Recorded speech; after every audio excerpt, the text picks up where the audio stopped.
Hey guys, welcome back to the channel. If you're new here, my name is Steve, and today we're comparing two different dive watches, the Omega Seamaster Professional 300 and the Tudor Black Bay Monochrome. Now officially, I don't view them as direct competitors.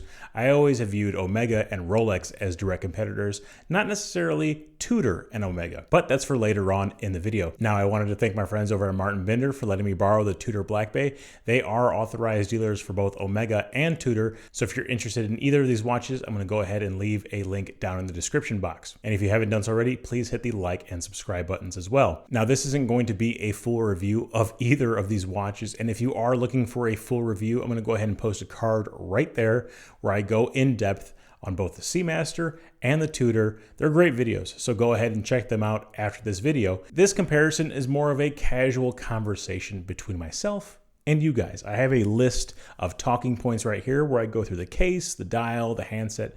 I'm going to pick which one I like more, and then overall at the end, which watch I like better. So if I do miss something, please let me know in the comment section. I'm probably going to miss something because I am just human and I've been drinking. So, I probably am going to miss something. But first things first, let's go ahead and get the specs out of the way. The Tudor Black Bay Monochrome has a diameter of 41 millimeters, a lug-to-lug of 49.3 millimeters, a lug width of 21 millimeters, a thickness of 13.6 millimeters, water resistance of 200 meters, size to my wrist, it weighs in at 154 grams with the 5-link bracelet. The crystal is sapphire with no apparent AR coating and has a price of around $4,700. The Omega Seamaster has a diameter of 42 millimeters, a lug-to-lug of 50 millimeters, a lug width of 13.5 millimeters, water resistance of 300 meters, size to my wrist on the original bracelet weighs in at 185 grams, and on the mesh bracelet, it weighs in at 157 grams. The crystal is sapphire, and it comes with AR coating on both the top and on the bottom, and the MSRP of this watch is around $5,900. All right, now that we have the basic specs out of the way, let's take a look at the case. And in my opinion, I think the Omega Seamaster just has a better case design overall. It has the unique silhouette that incorporates that helium escape valve. It has the lyre lugs, which gives a good balance of brushing and polishing. It has crown guards just in case you need crown guards. The Tudor is very blocky. It's very vintage inspired. There are no crown guards. They have a slab-sided case with the polished side. And yes, it does have a small bevel there, but it doesn't live up at all to the lyre lugs. I love the complexity of the Seamaster case, and it just comes off as more luxurious. Next up is going to be the dial, and yeah, this one goes to the Seamaster as well. For those of you who know me, you know how much I love the dial of the Seamaster. It's the zirconia dioxide dial. It has the laser engraved waves. They have big, bold indices with a symmetrical 6 o'clock date window with a color matched date display. Now, don't get me wrong, the Black Bay does have a very legible dial with a similar layout. Now, it doesn't have a date window, so if you like that or don't like that, it's up to you. But compared to the Seamaster, I think it's just a step or two below. And hey, hate me in the comments all you want. I'm just giving you my opinion. Next up are the hands, and which one of you guys likes the snowflake handset on the Black Bay? I'm waiting. I see no hands.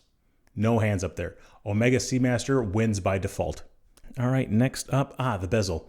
So the Tudor Black Bay has a 60-click bezel with an aluminum insert. The Seamaster has a 120-click bezel with a ceramic insert. Coin edge on the Black Bay, easy to grip. The scallop bezel on the Seamaster, not the easiest to grip. I don't use the bezel at all anyways. I think it just looks good. It's kind of a toss-up for me, but I'm going to give the edge to the Black Bay just because it is easier to use. But this one can go either way. Tudor needs the points, so we're just going to give a point to Tudor here. So now that we've talked about the dial, the bezel, and the handset, we can talk about the lume, and hands down, the Tudor wins the lume battle on this one. While the handset of the Omega Seamaster looks great, it just doesn't hold as much lume as the snowflake handset. And if we're talking strictly lume to lume, it's going to be the Tudor. Even though the Seamaster has a two-tone lume on the minute hand and on the pip versus the rest of the dial, I'm going to have to give it to Tudor here because the lume lasts longer and is brighter than the Seamaster. So if we're doing a lume test, it's going to be the Black Bay. Getting into the movements, they are very close, right? They're a METAS certified movements. 0 to plus 5 seconds per day accuracy. Now on the Black Bay, you do get 70 hours of power reserve compared to the 55 hours that the Seamaster has. But the Seamaster does have a coaxial escapement, which does increase the service intervals. Also, it does have 2 barrels instead of a single barrel, so that is going to give you more even torque as the power reserve winds down. And I think that's the reason when I wind my Seamaster that it's an odd thing, right? But the second I turn that crown, that second's hand is automatically moving. When I go to wind any other watch, you have to give it a good, 5-6 turns of the crown before that second hand kicks on. With the Seamaster, you turn that crown one time and that second's hand automatically starts going. It has to be with the dual barrel. So the movement really comes down to whether or not you like a longer power reserve or a longer service interval. And for me, I'm going to pick the service interval. The Seamaster is not leaving my collection probably ever. So I wanted something that's going to be the most reliable with the longest service interval, and the coaxial escapement is something unique to Omega, which I also find cool. So I'm going to lean Omega on this one. All right, next up, let's talk about the bracelets. We have 3 major bracelet options for each watch. For the Tudor, you have the rivet style bracelet, you have the 5-link bracelet, and you have the rubber strap. For the Seamaster, you have the original bracelet, you have the mesh bracelet, and you also have an integrated rubber strap. Now, this is going to be the most subjective category because there are so many different options available here. Now, I love the Jubilee, the 5-link Black Bay bracelet. It is amazing. I love the way it looks. I love the T-fit clasp. The rivet bracelet, it's okay. It's all right. Nothing to it. The rubber strap, it doesn't have a fitted, it has a fitted end link, but it's not fitted to the case itself, unlike the Seamaster's rubber strap that molds directly to the case. I like the way that looks better instead of having an end link there. The original Seamaster bracelet, it's a bit divisive. I personally like it, but it is a bit divisive just because it doesn't taper, and even the way it looks is a little bit more neo-vintage. But I think the mesh strap is universally loved. I know it has a straight bar end link. It doesn't have anything that conforms to the case. It hides the excess strap underneath the buckle, so that way you have a nice clean look on the outside. All the new Seamasters do come with that same mesh strap. It looks great. I'm going to lean Seamaster here just because it has a 20mm lug width. If everything else was equal, they both had 21mm lug widths, for example, I would say it's a toss-up, maybe even give it to the Tudor. But 20mm, I'm going to have to say Seamaster just by a hair. Next up is the crystal, and I think it's pretty crystal clear who wins this category. It's Seamaster. Seamaster wins it, hands down. AR coating on the top, on the bottom, no glare, perfect view of the dial. Seamaster, 100%. So now that we have the major components out of the way, how do these watches fit on my wrist? Well, you be the judge. Which watch do you like better on my wrist? Do you like the Seamaster, the Tudor? The Seamaster, the Tudor? The Seamaster, the Tudor? The Seamaster, the Tudor? The Seamaster, the Tudor? It's really a toss-up. They're very close. They are very close. I mean, they wear pretty identical. I'm going to go ahead and give a point to both. Both.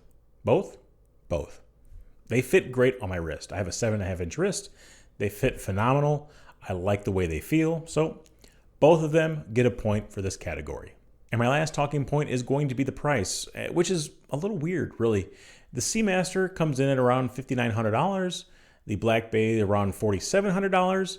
In the aftermarket, they're both around $4,000. So take that how you will. I don't know how you like to buy your watches. Do you primarily like to buy them pre-owned, or do you like to buy them brand new? The $1,000 gap on the brand new side makes sense. Now, I personally view the Seamaster as the competitor to the Submariner. Submariner is in the 9,000s. The Seamaster is in the high 5,000s. So you're getting a better deal on your diver when you're comparing those two watches. And if you get in the aftermarket, not only are you getting a Submariner competitor, you're getting it for the price of a Tudor. So it's kind of like a win-win. The only thing I can see is that you're going to take a huge hit If you buy it new and you sell it pre-owned, yeah, you're going to lose $2,000 there trying to sell it in the aftermarket, where the Black Bay, you buy it new, you might take a $600-700 hit instead. So I'm kind of going back and forth here, but I'm going to say the Seamaster, even though it is more expensive MSRP-wise, I think it just offers so much, especially in the aftermarket, if you can get it at that sub $4,000 point or around that $4,000 point.